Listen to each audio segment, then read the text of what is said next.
Hola, ¿cómo están ustedes? Bienvenida, bienvenidos a Actualidades. La bancada transversal por la seguridad ciudadana está preparando una serie de modificaciones legales que lo que busca es hacer frente a los llamados portonazos, esos delitos que se cometen para robar el auto de personas que están ingresando a sus hogares y que hoy aparecen en las noticias todos los días. Queremos hablar con dos integrantes de esta bancada transversal, con el diputado Daniel Farcas del Partido por la Democracia. Gracias por acompañarnos y bienvenido, diputado. Encantado. Y con el diputado Gonzalo Fuenzalía de Renovación Nacional. Muchas gracias por acompañarnos y bienvenido. Muy agradecido de estar aquí. A ver, según lo que hemos conversado, son tres las modificaciones que quieren hacer. Es ampliar el concepto de legítima defensa, ampliar la tipificación del robo en lugar habitado y modificar la ley de responsabilidad penal. Comencemos por el primero. ¿Por qué ampliar el concepto de legítima defensa? ¿No está resguardado hoy en día en la ley? Bueno, hoy día el Código Penal lo que establece es que evidentemente al ser uno asaltado en su propiedad, ya sea un hogar, un departamento, un local comercial o cualquiera otra, uno tiene el derecho a defenderse siempre y cuando la persona que está cometiendo el delito, el delincuente, ingrese a la propiedad. Obviamente los portonazos han configurado un nuevo delito para el cual lamentablemente no estábamos preparados. Y en ese marco nosotros lo que estamos planteando es ampliar las inmediaciones de la propiedad, ya sea una casa, un departamento o un local comercial, para que podamos integrar el automóvil, que es generalmente el asaltado, a la legítima defensa y poder también cambiar la tipificación de este delito. Aquí, lamentablemente, tal como nos pasó con los cajeros automáticos, vamos a tener que enfrentarnos por un largo tiempo, y yo quiero decir que aquí hay personas que han quedado lesionadas por un tiempo bastante prolongado. Por ejemplo, la señora Panura, que nosotros vamos a acompañarla mañana a su familia a hablar con el fiscal Andrés Monte, porque sigue en estado de inconsciencia y de coma. Es decir, esto no es solamente un robo, muchas veces se pone en riesgo la vida de las personas. Ahora, ¿quiere decir que la ley no protege a aquellos que se defienden mientras le están robando a su automóvil? Claro, lo que pasa es que en Chile cuando se roba el famoso portonazo, es un robo con violencia, que tiene penas que van de 5 años y un día a 20 años. Hasta 20 años. Es el rango que tiene el juez para aplicar la pena. Pero no se considera que es un robo en lugar habitado, porque la definición que hace la ley del lugar habitado es aquel que la persona ocupa para... es una morada, donde uno generalmente está habitándolo. Donde duerme, donde hace su vida. Y la ley lo que establece es que el robo de lugar habitado se entiende cuando yo ingreso a la morada. Incluso hay una modificación que se hizo que yo incluso puedo entrar a esa morada seduciendo al personal doméstico o aduciendo otro tipo, suplantando a una persona, engañando. Por ejemplo, el tema de las escuchas telefónicas, si la persona la encontramos, o sea, perdón, la escucha, el cuento del tío de alguna manera, si esa persona... Generalmente no entran a la casa. Generalmente muchas veces la asesora del hogar que va con la especie de la casa y se la entrega. Si esa persona entrara a la casa y le entregaran bajo el engaño una especie, se consideraría un robo de lugar habitado, porque entró simulando ser quien no era y le entregaron una especie. Entonces, en Chile la lógica del robo de lugar habitado es que uno ingrese a la morada. Entonces hay parte de la doctrina que entiende que el robo de lugar habitado también se extiende al antejardín, por ejemplo, que es generalmente donde se producen los portonazos. Entonces nosotros lo que queremos también es que ampliar el concepto de la habitación, del lugar habitado, que no sea solamente desde la puerta para entrar a la casa, sino que también en la inmediación, porque generalmente esto, más que ser un robo con violencia, es un robo de lugar habitado, ya que está uno entrando a su casa y por eso mismo uno se baja en la confianza de poder abrir un portón o dejar el auto estacionado para entrar luego a su casa. Ya, ¿y esto qué significaría en los hechos? Que si a mí me están robando fuera de mi casa, ¿yo me puedo defender y dispararle a la persona que me quiere robar el auto? Por ejemplo, si yo tuviera un arma o un arma blanca y usar mi arma blanca. Hoy día lo que nosotros queremos evitar es el absurdo de que la víctima termine siendo juzgada por un delito incluso mayor que el victimario. Es decir, que el delincuente, si por cualquier razón la persona que está siendo asaltada lo logra evadir, pero le genera algún tipo de daño o incluso lo mata, va a terminar acusada de cuasi delito de homicidio. Y sería muy absurdo, casi ridículo, que las personas por defenderse tuvieran que pasar un tiempo en la cárcel o ser condenadas por un delito. Eso no tiene ningún sentido. Y por eso lo que decía Gonzalo es muy importante, porque evidentemente vamos a ampliar la posibilidad de que las personas puedan defenderse en las inmediaciones. Que hoy día, en la práctica, ese automóvil que está entrando a una casa es prácticamente una vivienda habitada. En el caso reciente en Santiago, de un vecino que defendió a su vecino, valga la redundancia, y que disparó a los delincuentes. ¿Hay legítima defensa ahí o no? Claro, ahí hay un auxilio en el fondo. ¿Y está amparado por la ley? Porque esa persona quedó detenida. Todo depende de la interpretación que le dé el juez, porque el tema de la legítima defensa es bastante subjetivo.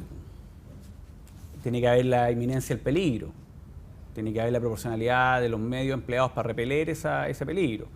Entonces es una cosa bien interpretable por los jueces. Tenemos que ver ese tema, porque hoy día obviamente que nadie va a andar con una pistola dentro de un automóvil, porque es un delito, salvo que tenga la autorización para portar el arma. Pero en el fondo entendemos que la gente se puede, frente a la solicitud de auxilio, puede salir tercero a ayudarlo. Él mismo se puede defender ocupando, como decía el diputado Farca, ocupando el auto y atropellando, por ejemplo, al delincuente. ¿Se entendería legítima defensa? Yo creo que sí, pero yo creo que hay que meterse en el tema de la legítima defensa, que fue un tema bastante bullado en su minuto cuando se debatió, porque se hicieron reformas hace un par de años atrás y yo recuerdo que hubo todo un debate respecto a la legítima defensa. Entonces, hoy día lo que estamos enfrentados es un delito que se produce en el acceso a la casa, que está considerado como un robo con violencia, no un robo en lugar habitado. Y la legítima defensa que se pudiese ocupar puede jugar en contra de la víctima. Claro, porque hay otro caso, y para ir cerrando esto y dejarlo bien establecido, por ejemplo, hubo una persona que fue asaltado en su oficina, persiguió a los delincuentes, atropelló y mató a uno de ellos, y hoy en día ha sido formalizado como autor de delito con homicidio simple, por homicidio simple, que bajo arresto domiciliario. Porque no tenía riesgo inminente. Por eso hoy día en la conversación con el general director de Carabineros, Carabineros, peligro inminente, claro. Claro, al no existir el peligro porque inminente. en el fondo, si a mí me van a asaltar en mi casa y resulta que el delincuente se asusta, se va corriendo y yo salgo detrás de él y le doy un balazo y lo mato, el peligro inminente había desaparecido porque ya se había ido de mi casa. Yo finalmente salí persiguiéndolo para... de fondo, en el contexto que yo estoy con susto, con miedo, y en el fondo quiero, y salgo detrás para repelerlo, no hay peligro ya porque él se fue. Entonces, en ese caso, claro, el juez dice, bueno, ya no hay peligro inminente, salió obviamente persiguiéndolo con la lógica de matarlo de alguna manera, sin que ya estuviera en peligro su vida. Entonces ya no hay legítima, ya no se estaba defendiendo. ¿Se fija? Entonces es un tema es un tema bastante complejo. Es complejo porque la ciudadanía tampoco... Y yo quería volver sobre el tema que usted planteaba anteriormente, porque el tema de los vecinos que van en auxilio, también se produce la paradoja de que una persona, por ser un buen samaritano, en realidad por hacer una acción positiva, podría haberse involucrado en un delito, entre comillas, y ser juzgado por una pena incluso mayor que el delincuente que está asaltando a la persona en el automóvil. En esa misma hipótesis, la persona que auxilia no está haciendo una legítima defensa. A él no lo están atacando. Él está defendiendo un tercero. Claro, un tercero al que golpearon. Sí, pues está bien. Yo entiendo todo, pero nosotros somos legisladores y tenemos que remitirnos a la ley, porque finalmente lo que llega a los jueces es la ley. Y son los mismos jueces que después dicen que la ley está mal hecha. Entonces nosotros tenemos que hacer una ley que finalmente le dé herramienta al juez para aplicarla y no pasen estos casos ridículos que efectivamente termina el que defendió al vecino o el que salió detrás del delincuente y lo mató, termina siendo el delincuente y termina siendo condenado y formalizado por homicidio. Bueno, pero pareciera que estas modificaciones que ustedes buscan apuntarían a resguardar un poco más a las víctimas en esas situaciones. Nosotros estamos ocupados de las víctimas. ¿Qué les dijo el general Bruno Villalobos de Carabineros, recientemente asumido, a propósito de la reunión que tuvieron y de estas modificaciones que ustedes están planteando? Yo creo que lo primero que nos dijo, y la verdad es que como esta es una bancada transversal y muy amplia, fue su beneplácito y su alegría por la aprobación que hicimos en general del control preventivo de identidad, que fue una pelea que nosotros estuvimos dando por mucho tiempo y en la cual la verdad es que ha quedado en evidencia la falta de argumentos y la miopía de quienes se oponían y algunos que se siguen oponiendo, que no logran entender lo que está pasando en Chile del 2015 y siguen pegados en lo que fue la lucha contra la dictadura y una serie de otros elementos que fueron muy importantes en su momento para mí y para muchos otros, pero que hoy día no tienen ninguna relación con la realidad.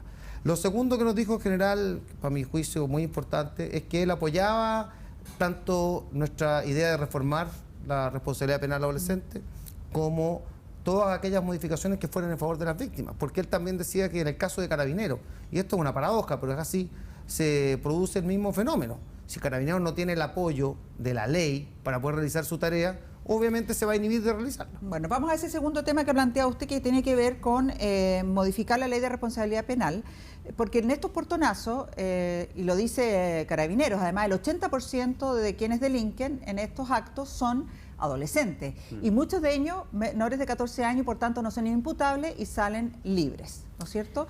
¿Cuál sería la modificación ideal para evitar este tipo de actos que han llegado incluso a afectar a la hija de la ministra de Justicia de este país?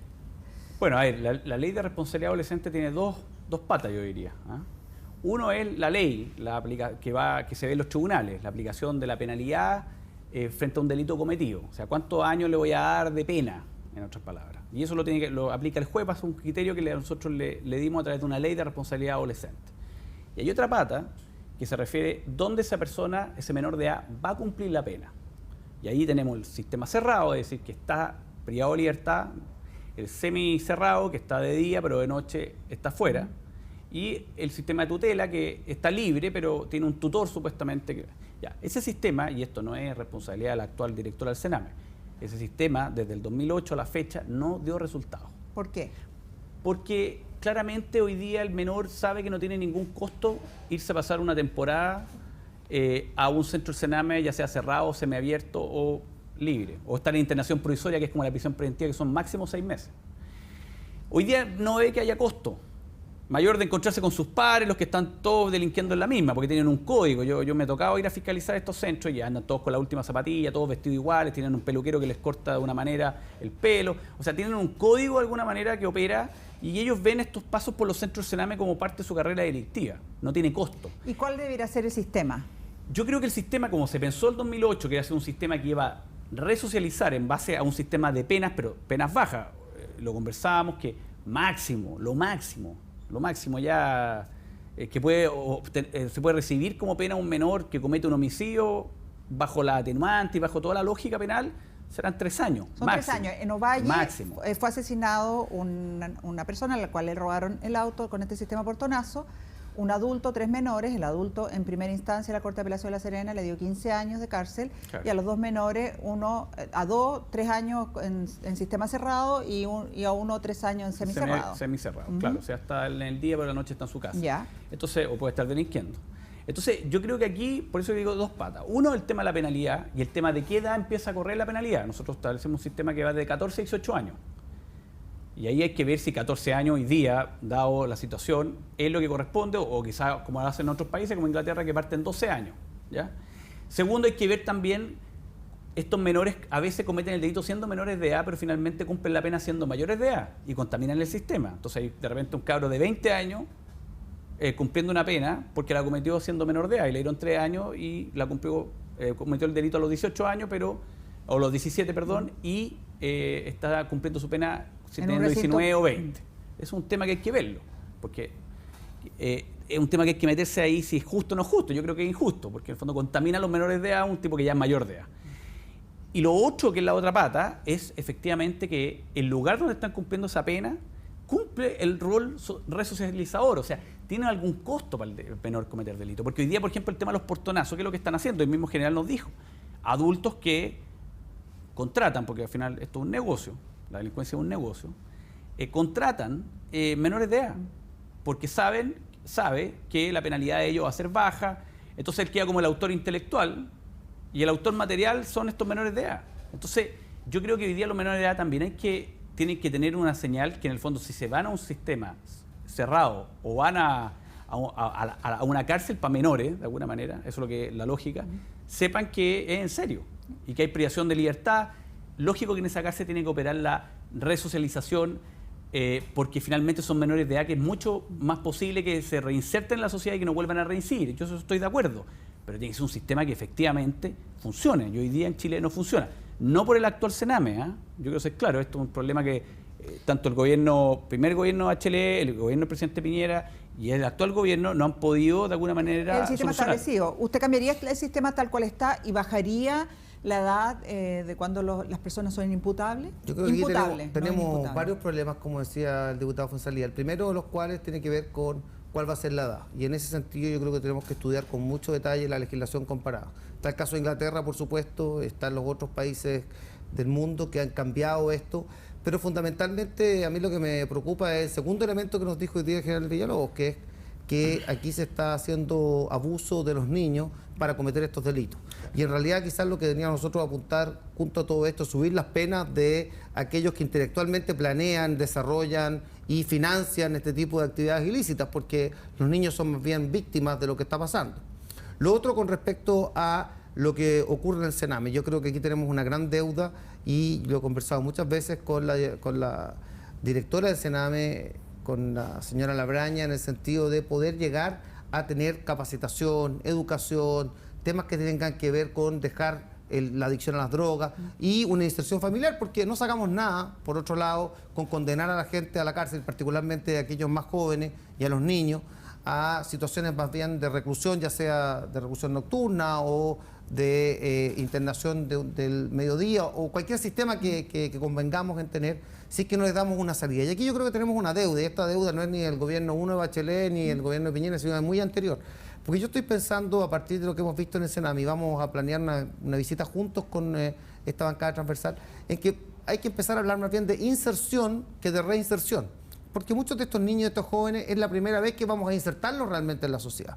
Y aquí, si no hacemos un esfuerzo, por ejemplo, hay cosas que son absurdas, nos dijo, por ejemplo, el presidente de la Corte Suprema. Hay personas, estos niños, que pasan 100 veces o 50 veces por los tribunales llegando a algún tipo de acuerdo, y finalmente no tienen ninguna posibilidad de ser imputados porque tienen intachable conducta anterior. Claro. Productos que nunca son efectivamente sancionados por los delitos que cometen, porque llegan a acuerdos y finalmente los fiscales se ponen de acuerdo con los defensores. Yo creo que esto vamos a tener que limitarlo de alguna manera para que no exista esta posibilidad. Expertos en materia de seguridad ciudadana, al menos lo que uno ha visto en la prensa, es que justamente dicen que urge un cambio al sistema procesal penal. ¿Usted cree que eso es urgente o no? O sea, la agenda corta que acabamos de aprobar en la Cámara de Diputados justamente se mete en la lógica de modificar estos espacios de impunidad que tiene la ley. Yo creo que hay muchos espacios de impunidad. Nosotros exportamos un sistema germano a una realidad latina. Entonces, obviamente que hoy día tiene muchos espacios y los delincuentes saben esos espacios y los van utilizando en beneficio de ellos. Pero yo creo que también hay cuellos de botella de gestión. Y hoy día tenemos, como decía el diputado Farca, tenemos un problema de gestión claro en la Fiscalía. Las Fiscalías hoy día no están preocupadas de investigar y condenar, sino que solamente determinar casos, determinar causas. Y para eso tienen las facultades de la suspensión condicional del procedimiento, del acuerdo reparatorio, de archivar las causas cuando no tienen elementos, aprovechando el principio de oportunidad. Y hoy día la verdad es que los niveles de archivo, por ejemplo, son altísimos. Son altísimos dentro de la cantidad de causas que le llega. Y o sea, no está operando la justicia. Claro, porque en el fondo lo que decía el diputado Farca es verdad. Según la verdadera puerta giratoria, ¿cuál es? Es que finalmente hay una persona que se dedica a la delincuencia, que ha sido detenido 100 veces, pero a veces por delitos menores, como por ejemplo un hurto simple, que tiene 61 días como máximo de pena.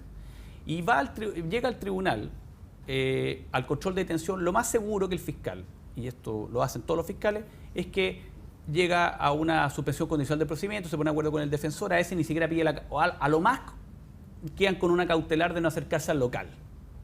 Cosa que al final es ridícula, porque tampoco hay ningún tipo de fiscalización. Que no podemos controlar que se no le estamos poniendo un brazalete para que el tipo no se acerque efectivamente al local.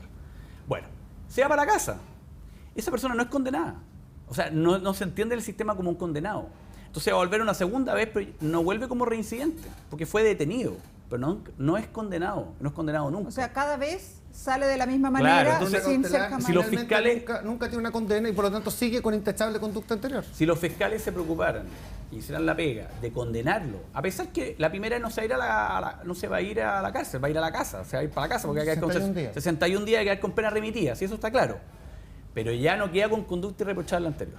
Entonces, cuando vuelve al tribunal, ya vuelve como un condenado, por lo cual ya es reincidente. No solo basta con hacer una reforma al sistema procesal penal, sino que se cumpla efectivamente. Claro. ¿Piensa usted que Carabinero... Hay que cambiar los incentivos. ¿Piensa usted que más o menos Carabinero detiene por delitos de robo en flagrancia? Así que lo están cometiendo y Carabinero lo toma detenido en ese minuto.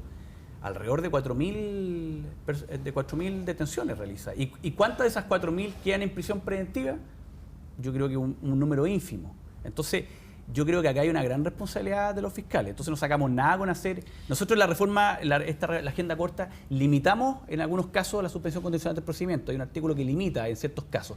Pero la verdad es que si no hay una gestión que sea impuesta de alguna manera, y no de la voluntad de los fiscales, este sistema finalmente no sacamos nada que los carabineros tengan control de identidad, puedan hacer detenciones cuando finalmente estas personas van a llegar y salir del tribunal y van a seguir cometiendo delitos. Diputado Farca, usted dice cambiar los incentivos. ¿Cuál es Lo que pasa es que cuando ¿Cómo se estábamos hoy cambian? día terminando esta primera ronda con el director general de Carabineros, con el director general de la PDI, con el presidente de la Corte Suprema, con el fiscal nacional, y vamos a continuar mañana con Andrés Montes, uno tiene la percepción de que efectivamente aquí los incentivos no son los correctos, porque si se detiene un número importante de personas que han cometido delitos, ese número, según Carabineros, y los mismos datos tuvimos por parte del presidente de la Corte Suprema, solamente un número inferior al 10% de ellos finalmente tienen alguna medida cautelar, ya ni siquiera estamos hablando de que sean condenados, sino que efectivamente pasan al siguiente paso del proceso.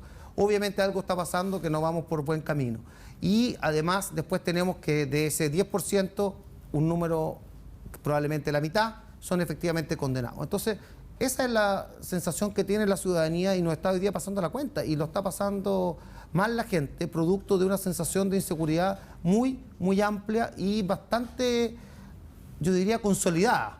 Y por algo cuando vemos las cifras de preocupación de las personas o donde nuestro gobierno lo está haciendo mal, apuntan a la seguridad ciudadana. Y aquí yo también creo que hay un problema de la izquierda, que es donde probablemente nosotros no hemos podido subsanar algunos de nuestros fantasmas para poder hacerle frente a este tema. ¿Ha cometido una falta el gobierno en tanto la delincuencia no estuvo en la agenda, sino que hasta hace poquito, y que hace que en la última CEP la gente manifieste su mayor preocupación de manera histórica, con un 60%? Lo que pasa es que nuestro gobierno ha estado rehén, lamentablemente, de una mirada de algunos parlamentarios que pertenecen en particular al Partido Comunista, que tienen una visión absolutamente sesgada de lo que es la seguridad ciudadana y que son los derechos y deberes, y no entienden que en la sociedad moderna ser progresista implica también defenderse de la delincuencia. No tiene ninguna contradicción. Y ese marco creo que para nosotros ha sido un tremendo error y un factor de traspié que nos ha incomunicado con la ciudadanía. Y yo creo que efectivamente ha sido parte de los problemas que tenemos y de los incentivos a los cuales yo hablaba. Porque una cosa es tener toda la voluntad y la fe en la que recuperemos a las personas que han cometido un delito para que puedan insertarse en la sociedad, en lo cual yo creo que no tenemos ninguna duda en que vamos a tener una convergencia muy amplia. Y otra muy distinta es establecer castigos efectivos para aquellos que cometen delitos y que además esos castigos se cumplan, porque si no, obviamente los incentivos no son los correctos. Pero yo me refería además al sistema procesal en general, es decir, a que las personas puedan, y los fiscales en esto, establecer estas sentencias, porque como lo decía el diputado Fuenzalía, si logramos que se establezcan estas sentencias, a pesar de que sean de 61 días, va a ocurrir que la persona cuando reincide va a llegar sin intachable conducta anterior. Porque la frustración de quienes son víctimas de estos delitos es bastante grande, porque ven que son los mismos jóvenes que alguna vez los atacaron a ellos que están en otros delitos. Y se produce una cosa más, que me lo han dicho a mí los víctimas, por ejemplo, de Huachuraba, en esto de los portonazos, que ellos son víctimas además de un doble perjuicio. Son además amenazados por las familias de los delincuentes. O sea, no solamente en este sistema donde todo es más abierto, donde las personas tienen que dar la cara, por supuesto, si han sido víctimas de alguno de estos delitos, tienen que además sufrir las amenazas de las familias de los delincuentes. Entonces, obviamente, este es el mundo al revés. ¿Cómo evalúa usted la gestión del gobierno en esta materia, diputado? Como diputado opositor, además. No, yo la evalúo bastante mal. Yo creo que esto no fue una prioridad en la primera época del gobierno, o sea, el año pasado. Había 8 ministros de Interior y yo creo que no era la prioridad para él el tema de la delincuencia. Y esto se fue agrandando. O sea, el año pasado tuvimos una alza importante de delitos de robos con intimidación, de robos con violencia, sobre el 14%. Y eso obviamente que es mucho y se nota. Y este año también va a ser un número grande. Entonces, yo creo que el problema es que el gobierno se subió al caballo tarde. Yo creo que sí lo hizo ahora con el ministro Burgos, que tiene otra relación con el tema de la delincuencia. Porque lo que decía el diputado Farca es verdad, yo también lo veo. No es que la derecha sea la que tenga el monopolio de la delincuencia, si la delincuencia es transversal, nos toca a cualquiera. No nos pregunta el partido político ni la creencia religiosa cuando nos asalta. A nadie le pregunta. La delincuencia ve la oportunidad y opera. Ahora, es verdad que nosotros tenemos que construir una sociedad donde tenemos nuestros derechos garantizados y podemos gozar de nuestra libertad, pero también como ciudadanos tenemos que tener una lógica que tenemos que cooperar para ello y tenemos deberes. Y ahí es donde el problema de la delincuencia tiene un enfrentamiento ideológico aquí en el Parlamento, donde hay personas que solamente consideran que el Estado debe garantizar derechos y garantizar todo tipo de derechos sociales, pero se olvidan que también hay deberes. Y eso la verdad es que siempre nosotros vemos a parlamentarios y también vemos a juristas diciendo que todo lo que uno puede hacer en este ámbito está restringiendo derechos. Y yo creo que también hay la lógica que los derechos se restringen en base al deber que yo tengo como ciudadano de cooperar para que el orden funcione. O sea, está bien que las policías son las encargadas de perseguir al delincuente, prevenir la delincuencia, pero si yo, y pasaba mucho con el tema del debate del control de identidad, que los que se negaban porque sentían que estábamos poniendo una norma que iba a discriminar, que restringía derechos, vulneraba derechos, y nosotros decíamos, no, todo lo contrario. O sea, el ciudadano tiene que cooperar para justamente cautelar sus derechos y su libertad. Entonces, es una lógica distinta, que hay un enfrentamiento en el tema de la delincuencia ideológica, que lo vamos a tener cuando hablemos de la ley de responsabilidad adolescente, cuando hablemos de la legítima defensa. No cabe duda. No cabe duda que va a haber un debate en esto. Ahora, en esto, y contradictoriamente, y aunque parezca una paradoja, hay una mirada neoliberal, desde el punto de vista de cuando tenemos una diputada como la diputada Cariola, que antepone solamente la libertad individual y el bienestar individual que ante el bienestar colectivo, porque en realidad las sociedades más progresistas o más socialistas siempre colocan el bienestar común y establecen reglas muy duras para que efectivamente se pueda vivir en paz. Por lo tanto, ahí yo creo que hay una contradicción no resuelta. Bueno, y creo que tiene que ver con nuestra historia. Bueno, ese es un nuevo conflicto para la nueva mayoría, pero también se va a ver reflejado en la discusión que ustedes tengan cuando, como bancada transversal por la seguridad ciudadana, presenten entonces estas modificaciones para ampliar el concepto de legítima defensa, en el marco de los llamados portonazos, ampliar la tipificación del robo con lugar habitado y modificar la ley de responsabilidad. Sí, también puede penal. ser, yo le quiero decir una sola cosa, que puede ser, y por eso queremos tener un buen proyecto de ley que va a ser en los próximos días presentado, que también no se desecha la idea de crear un tipo penal nuevo con el tema del portonazo. Que no necesariamente modifiquemos el robo en lugar habitado o el robo con bienes, sino que creemos un tipo, como se hizo en el tema de los cajeros. El problema de los cajeros, usted recordará que generalmente cuando tomaban una banda que robaba cajeros, iba por un delito de receptación, porque estaba robando un lugar no habitado, porque las tiendas o lugares donde estaban los cajeros son lugares no habitados. Es que a los juristas les gusta mucho esto de los lugares habitados, entonces todo lo colocaron en función de los lugares habitados. habitados. Pero la modificación de la ley hizo que bajara mucho el delito. Pero que se creó un tipo penal. Se creó un tipo penal en el Código Penal que establece que el robo de cajeros automáticos, dispensadores de dinero, se creó un tipo penal con una pena alta. Y eso obviamente, más las medidas de seguridad que tomaron los bancos, hizo que el negocio de robar cajeros fuera altísimo. O sea, tipificación de delito portonazo con una alta pena, eso sería. Eso podríamos, y por eso lo estamos discutiendo, pero yo creo que muy pronto vamos a tener que no es una mala idea pensar que sea un tipo penal nuevo. Bueno, estamos a la espera. Muy buena idea. Vamos a quedar a la espera entonces de estas modificaciones que ustedes van a presentar aquí en el Parlamento como bancada transversal por la seguridad ciudadana. Diputado Daniel Farcas, muchas gracias por acompañarnos. Muchas gracias. Diputado Gonzalo Fuenzalía, también gracias. muchísimas gracias. A ustedes también, gracias por estar junto a nosotros aquí en Actualidades. Nos reencontramos en otra oportunidad. Que estén muy bien. Hasta pronto.